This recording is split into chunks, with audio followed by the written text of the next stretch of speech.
군중이 배불리 먹은 다음 예수님께서는 곧 제자들을 재촉하시어 배를 타고 건너편으로 먼저 가게 하시고 그동안에 당신께서는 군중을 돌려보내셨다. 군중을 돌려보내신 뒤 예수님께서는 따로 기도하시려고 산에 오르셨다. 그리고 저녁 때가 되었는데도 혼자 거기에 계셨다. 배는 이미 무태서 여러 스타디온 떨어져 있었는데 마침 맞바람이 불어 파도에 시달리고 있었다. 예수님께서는 새벽에 호수 위를 걸으시어 그들 쪽으로 가셨다. 제자들은 예수님께서 호수 위를 걸으시는 것을 보고 겁에 질려 유령이다 하며 두려워 소리를 질러댔다. 예수님께서는 곧 그들에게 말씀하셨다. 용기를 내어라. 나다. 두려워하지 마라. 그러자 베드로가 말하였다. 주님, 주님이시거든 저더러 물 위를 걸어오라고 명령하십시오. 예수님께서 오너라 하시자 베드로가 배에서 내려 물 위를 걸어 예수님께 갔다. 그러나 그 센 바람을 보고서는 그만 두려워졌다. 그래서 물에 빠져들기 시작하자 주님 저를 구해 주십시오 하고 소리를 질렀다. 예수님께서 곧 손을 내밀어 그를 붙잡으시고 이 믿음이 약한 자야 왜 의심하느냐 하고 말씀하셨다. 그러고 나서 그들이 배에 오르자 바람이 그쳤다.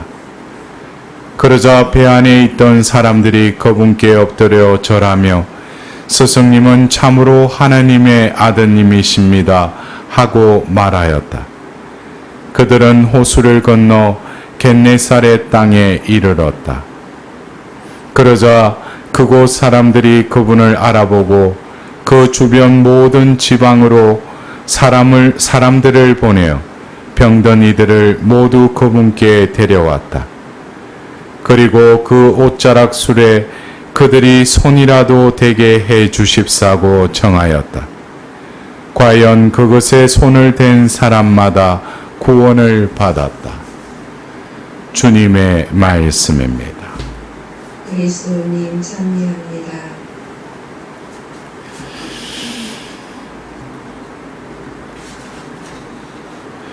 우리가 요 며칠 사이에 이 빵의 표징, 또 우리가 빵의 기적이라고 하는 그 사건 이후에 여러 가지 우리가 지난 주일 또 예수님께서는 몰려온 군중에게 너희들은 그 표징을 보아스가 아니라 너희들이 배불렀기 때문에 나에게 왔다. 근데 오늘은 또 예수님께서 그 빵의 표징을 일으키시고 나서 그 군중들을 다 돌려보내시고 나서 따로 기도하시려 산에 오르셨다라는 그 장면을 우리가 바라보았습니다. 근데 이 예수님께서 이 산에 오르시게 된 것이 이 공간복음에는 이렇게 나와 있지만 요한복음에서 보면은 그 6장에 그 빵의 표징을 보고 저분이 예언자시다 그러면서 예수님을 임금으로 모시려고 하자 예수님께서 그들 한가운데로 이렇게 가로질러서 나아가셨다고 그랬어요. 어쩌면 그 예수님께서는 하느님의 아드님이라는 그 신성을 또 지니신 분이시기도 했지만 또 한편에는 인성을 또 지니시고 계셨죠. 히브리서 저자는 예수님께서도 우리와 똑같이 유혹을 받으셨지만 예수님은 죄를 짓지 않으셨다 그랬어요. 예수님께서는 그 빵을 들어 아버지께 그 찬미를 들으시고 나서 그 빵을 나누어 주셨어요. 그러자 그들이 배불리 먹었다고.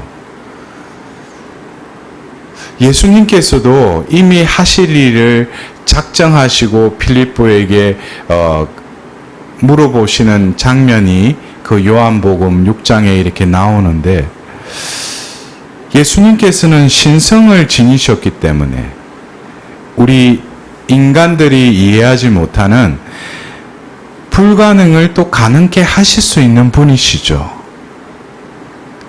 그러나 예수님께서는 또한 인간이셨다는 거예요. 그래서 사람들이 그분을 임금으로 모시려고 할 때 예수님의 마음도 유혹을 받으신 거예요. 유감에 빠지려고 했던 거예요. 그러나 그 유일한 방법은 뭐겠어요?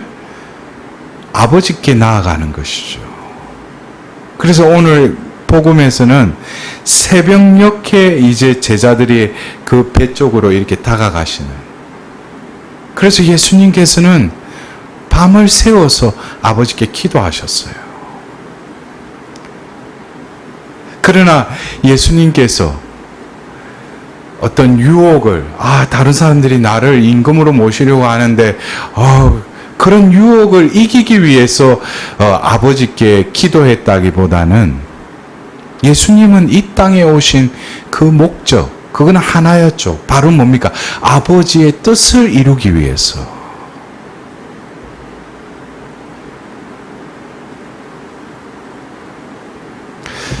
그래서 예수님께서는 다시금 우리가 그 겟세마니에서도 예수님께서 이제 그 고난의 잔을 받아 마시기 전에 그 피땀을 흘리시면서 기도하시는 그 예수님의 그 영적인 처절한 그 싸움. 내 뜻이냐 아버지 뜻이냐. 어떻게 보면 우리가 그래요. 우리가 기도할 때 보면은 어떤 이런 차원에서 기도하기보다는 내가 아버지의 뜻을, 하나님의 뜻을 이루기 위해서 기도하기보다는 내 뜻. 그러나 예수님께서는 오로지 내가 이 세상에 온 것은 바로 아버지의 뜻을 이루러 오신 것이죠. 그래서 어떻게 보면은 오늘 예수님께서 그 풍랑에 시달리고 있는 그 배로 이렇게 나아가자 그 제자들은 어떤 물체를 보고 유령이다 그래요. 근데 이제 예수님의 그 말씀을 듣고 베드로가 말합니다. 주님, 주님이시거든 저더러 물 위를 걸어오라고 명령하십시오. 예수님께서 오너라 하시자 베드로가 배에서 내려 물 위를 걸었다고 그랬어요. 예수님께로 나아갔다고 그랬어요. 여기서 보면은 어떻게 보면은 이것도 기적이죠. 물 위를 걷는 기적. 근데 예수님은 물 위를 지금 걸어오고 계시잖아요. 물 위를 걸어서. 근데 베드로도 물 위를 걸었다는 거예요. 잠시 동안이지만. 그러나 어떻게 해요?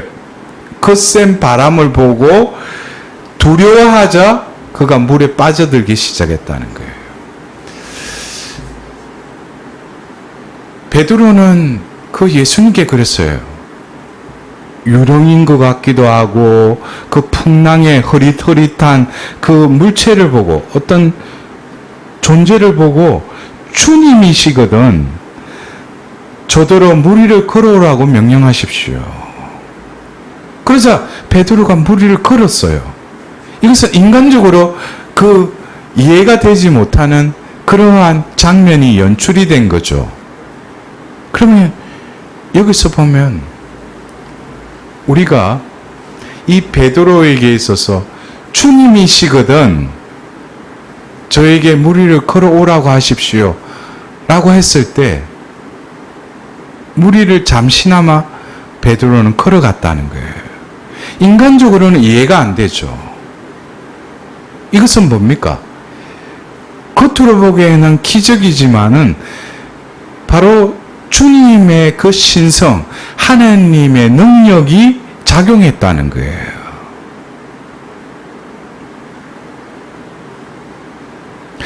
이것을 통해서 베드로는 바로 저분이 주님이시라는 것을 깨닫게 됐어요.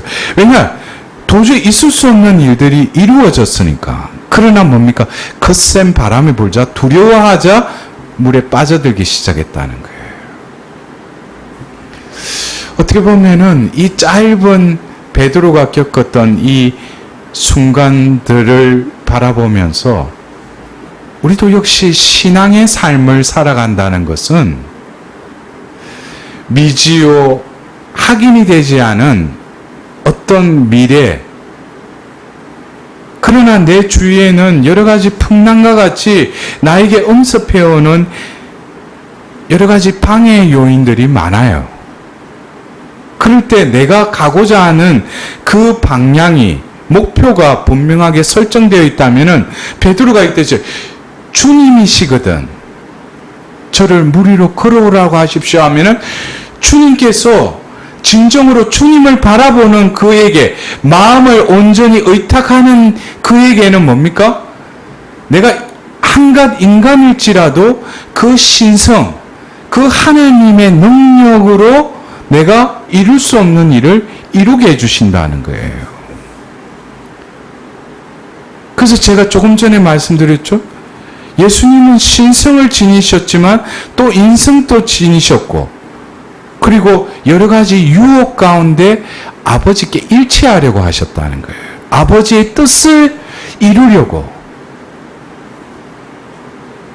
그것이 예수님이 유혹을 이겨나가는 그 비결이었어요. 그러나 베드로는 뭡니까? 다시금 주위에 거센 바람이 불어오자 두려워했다고 그랬어요. 지금 내가 가야 할 그 주님께로 내가 나아갈 일념에서 분심이 생겨버린 거예요. 그래서 어떻게 보면은 우리가 신앙인으로서 살아간다는 것은 우리는 인성만 지녔지만 신앙인으로서 살아간다는 것은 또 다른 신성이 우리를 휘감고 있고, 말씀을 통해서, 성사를 통해서, 또 기도를 통해서 하나님은 우리에게 그 능력을, 당신의 그 현존을 드러내시기를 원하신다는 거예요. 그래서 어떻게 보면은 불가능한 그 무리를 걸을 수 없다는 것은 우리가 상식적으로, 우리 인간적으로는 걸을 수 없죠. 그러나 뭡니까? 온전히 의탁했을 때 걸을 수 있다는 거예요. 이것은 뭡니까? 내 인생의 한계를 뛰어넘는 하나님께 온전히 맡겨드림, 의탁드림. 그것이 바로 뭡니까? 그게 믿음이죠. 그래서 예수님이 그를 건져주시면서 이 믿음이 약한 자야 왜 의심하느냐 하고 말씀하셨다고 그랬어요. 신앙생활은 어쩌면 우리가 보잘것없는 한갓 죄인일 뿐이지만 하나님은 우리 각자를 부르셨어요. 그리고 그 부르심에 합당하게 살기를 하나님 우리에게 원하십니다. 그냥 윤리적으로 어떤 눈에 보이는 신앙인으로 착한 삶을 사는 것으로는 부족하다는 거예요. 우리에게는 믿음이 있기 때문에. 이 믿음은 뭡니까? 하나님의 존재를 드러내게끔 하는 것이죠. 믿음은 내 뜻을 이루어 주실 것을 믿습니다 하는 그 믿음이 아니라 보잘것없는 나를 통해서 하나님의 능력이, 하나님의 그 현존이 드러나기를 원하는 것이죠. 그래서 어떤 기복적인 어떤 믿음이 아니라 내가 하나님의 일을 하고 하나님을 증거하기 위해서 도저히 내가 인간적으로 할 수 없는 일일지라도 어떻게 오늘 베드로가 말했죠. 주님이시거든. 내가 따르고자 하는 그분이, 내가 가야 할 그 방향이 주님이라면 주님께서는 뭐예요? 너의 믿음을 내가 증명해 주겠다. 그럴 때 뭐예요? 내가 도저히 생각하지 못하는 일도 이루어 주신다는 거예요.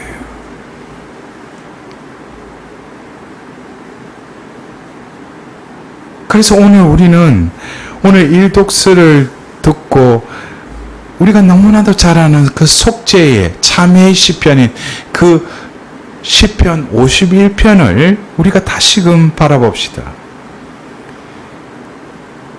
다윗이 죄를 짓고 하느님께 가장 마음 아파한 것은 내 마음이, 내 안에 머무르는 그 영이 나의 죄로 인해서 혼탁해지고 또 인간적으로 그 영이 나에게서 거두어지는 거. 그래서 여러분들 분명히 자신이 죄를 지었어요. 죄를 지었는데 하나님께 진정으로 이 죄로 인한 그 손상된 존재를 어떻게 해달라는 거, 회복시켜 달라는 거. 그 회복시켜 달라고 어떻게 기도하고 있어요? 하나님, 제 마음을 깨끗이 만드시고 제 안에 굳건한 영을 새롭게 하소서. 당신 앞에서 저를 내치지 마시고 당신의 거룩한 영을 제게서 거두지 마소서. 다윗은 바로 선왕이었던 사울의 최후를 알고 있어요. 사울도 겸손한이라고 그랬어요. 키가 크고 잘생겼다고 그랬어요.